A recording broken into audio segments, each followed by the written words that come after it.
اعوذ باللہ من الشیطان الرجیم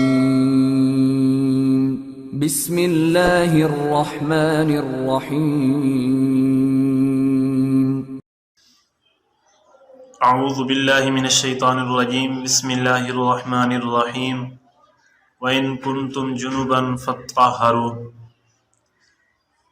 اللہ رب العزت قرآن مجید میں فرماتے ہیں کہ اگر تم میں سے کوئی ناپاک ہو پس اچھی طرح سے پاکی حاصل کر لے۔ جس بندے پر غسل فرض ہو جائے، احتلام سے غسل فرض ہوا یا ہم بستری کی، اس کے بعد بندہ غسل کس طرح کرنا ہے، اگر کچھ دیر آرام کرنا ہے تو شریعت کی طرف سے کیا حکم ہے اس کے لیے۔ مشکوٰۃ شریف کی حدیث ہے، حضرت عائشہ رضی اللہ تعالیٰ عنہ فرماتی ہیں کہ کان النبی صلی اللہ علیہ وسلم اذا اراد ان ینام وهو جنب غسل فرجہ وتوضأ للصلاۃ۔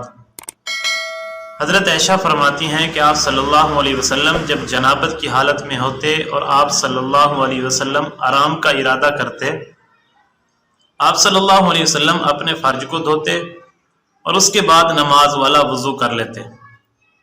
اب اگر بندہ آرام کرنا چاہے تھوڑی دیر کے لیے تو اس کے لیے حکم یہ ہے کہ اپنے جسم کے ناپاک حصے کو دھوئے اور اس کے بعد وضو کر لے۔ اس کے بعد اگر کوئی چیز کھانی پینی ہے تو کھا سکتا ہے، لیکن جسم کو دھو کر اور وضو کر کے یہ کام کر سکتا ہے۔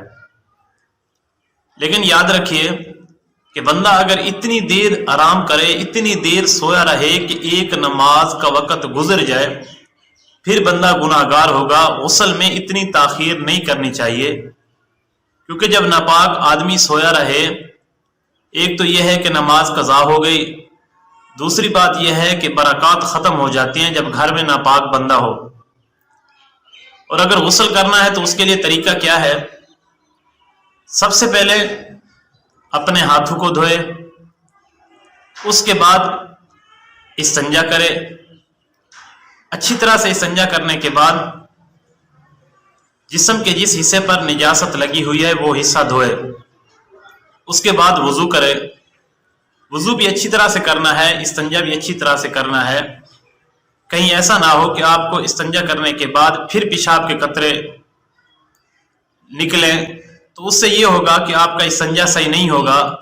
وضو آپ کر لیں گے تو اس کے بعد ہی آپ کو اگر پیشاب کے قطرے آ گئے یا منی کے قطرے آ گئے تو پھر وہ آپ کا استنجا صحیح نہیں ہوگا، وضو صحیح نہیں ہوگا۔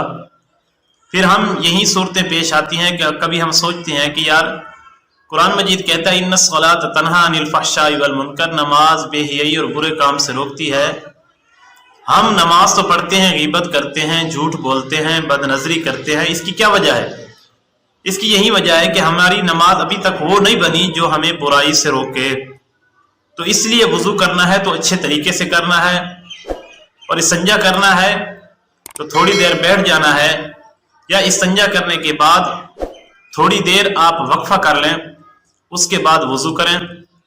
وضو کرنے کے بعد آپ جسم کو 3 بار دھوئیں، اور پھر غسل کے جو فرائض ہیں کہ سب سے پہلے غرارہ کرنا ہے اگر آپ روزے کی حالت میں نہیں ہیں، اس کے بعد ناک میں پانی چڑھانا ہے اور پورے جسم کو اچھی طرح سے پانی سے تر کرنا ہے کہ بال برابر بھی جگہ خشک نہ رہے۔ اگر آپ کے جسم پر ایک بال بھی خشک رہ گیا تو آپ کا غسل مکمل نہیں ہوگا۔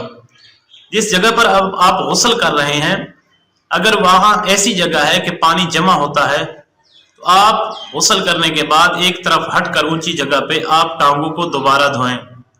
کہیں ایسا نہ ہو کہ آپ غسل کرتے رہے اور ناپاک چھینٹیں پھر آپ کے جسم پر پڑتی رہیں، تو اس لیے ٹانگوں کو دوبارہ دھونا بھی ضروری ہے۔ آپ ہمارے چینل کو سبسکرائب کریں، انشاءاللہ ہم آپ کو ہر مسئلے کی شرعی حیثیت بیان کریں گے اور آپ کو ضروری مسائل سے آگاہ کریں گے جن سے آپ کی زندگی وابستہ ہے۔ السلام علیکم۔